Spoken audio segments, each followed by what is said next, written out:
ಶೆಟ್ಟರ್ ಒಂದು ಕಡೆ ಮಾತಾಡಿದ್ದಾರೆ. ಬಹಳಷ್ಟು ಜನ ಕಾಂಗ್ರೆಸ್ ನಾಯಕರು ಒಳಗಡೆನೆ ಖುಷಿ ಪಡ್ತಾ ಇದ್ದಾರೆ. ಈ ಬಾರಿ ಸಿದ್ದರಾಮಯ್ಯನವರು ಪಾರಾಗಕ್ಕೆ ಸಾಧ್ಯನೇ ಇಲ್ಲ. ಅಂದರೆ ಏನಂದರೆ ಇದು ರಾಜಕೀಯವಾಗಿ ನಿಜವೂ ಇರಬಹುದು.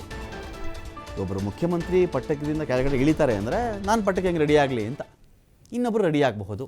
ಅನೇಕರು ಆಸೆ ಇಟ್ಕೊಂಡಿರಬಹುದು, ನಾನು ಮುಖ್ಯಮಂತ್ರಿ ಆಗಬೇಕು ಅಂಥೇಳಿ. ಯಾರಿಗೆ ಸೇಮ್ ಆಗಬೇಕು ಅಂತ ಆಸೆ ಬರಲ್ಲ.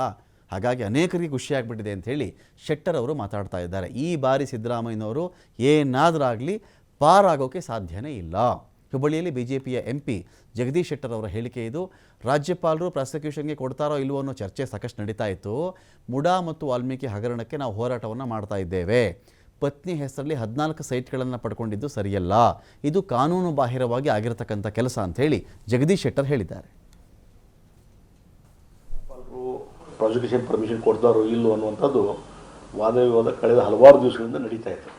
ಯಾವಾಗ ಈ ಮೂಡಾ ಹಗರಣ ಮತ್ತು ಇನ್ನೊಂದು ST ಕಾರ್ಪೊರೇಷನ್ ಹಗರಣದಲ್ಲಿ ಭಾರತೀಯ ಜನತಾ ಪಾರ್ಟಿಯವರು ನಾವು ಈಗಾಗಲೇ ಹೋರಾಟ ಮಾಡ್ತಾಯಿದ್ದೀವಿ.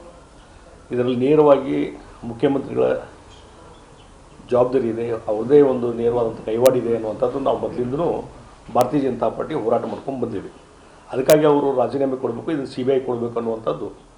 ಮತ್ತು ಇನ್ನೊಂದು ಕಡೆ ಮಾನ್ಯ ರಾಜ್ಯಪಾಲರಿಗೆ ಖಾಸಗಿ ವ್ಯಕ್ತಿಗಳು ಸಹಿತ ಒಂದು ಕಂಪ್ಲೇಂಟ್ ಕೊಟ್ಟು ನಾವು ಅವ್ರ ಮೇಲೆ ಕೇಸ್ ಫೈಲ್ ಮಾಡ್ತೀವಿ, ಅದಕ್ಕೆ ಪ್ರಾಸಿಕ್ಯೂಷನ್ಗೆ ಮಾಡಲಿಕ್ಕೆ ಪರ್ಮಿಷನ್ ಕೊಡ್ರಿ ಅಂತ ಅದು ಕೇಳಿದರು.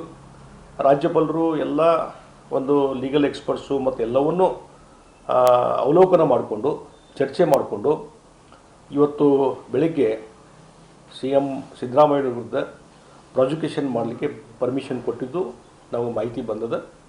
ಮತ್ತು ಇದು ಸಂಪೂರ್ಣವಾಗಿ ಕಾನೂನುಬದ್ಧವಾಗಿ ಇರುವಂಥದ್ದು.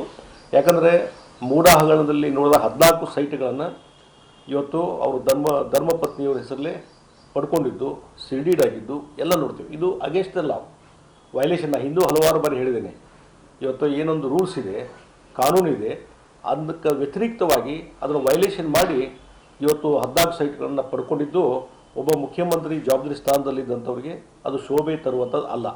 ಅದಕ್ಕಾಗಿ ಕಾನೂನು ಬಾಹಿರವಾದಂಥ ಈ ರೀತಿ ಚಟುವಟಿಕೆಗಳನ್ನು ಮಾಡಿದರೆ ನಿಶ್ಚಿತವಾಗಿ ಇವತ್ತು ಅವ್ರ ಮೇಲೆ ಪ್ರಾಸಿಕ್ಯೂಷನ್ ಮಾಡಲೇಬೇಕಾಗ್ತದೆ. ಆ ಹಿನ್ನೆಲೆಯಲ್ಲಿ ಇವತ್ತು ಮಾನ್ಯ ರಾಜ್ಯಪಾಲರು ಪ್ರಾಸಿಕ್ಯೂಷನ್ಗೆ ಏನು ಅನುಮತಿ ಕೊಟ್ಟಿದ್ದಾರೆ, ಇದು 100ಕ್ಕೆ 100ರಷ್ಟು ಕಾನೂನುಬದ್ಧ ಇದೆ ಅಂಥೇಳಿ ಈ ಸಂದರ್ಭದಲ್ಲಿ ನಾನು ಹೇಳಬಯಸಿದ್ದೇನೆ. ಇಷ್ಟಾದಮೇಲೆ ಇವತ್ತು ಮುಖ್ಯಮಂತ್ರಿಗಳು ನಾಳೆ ಅದು ಪ್ರಾಸಿಕ್ಯೂಷನ್ ಪರ್ಮಿಷನ್ ಕೊಟ್ಟು ಕೇಸ್ ಫೈಲ್ ಮಾಡಿ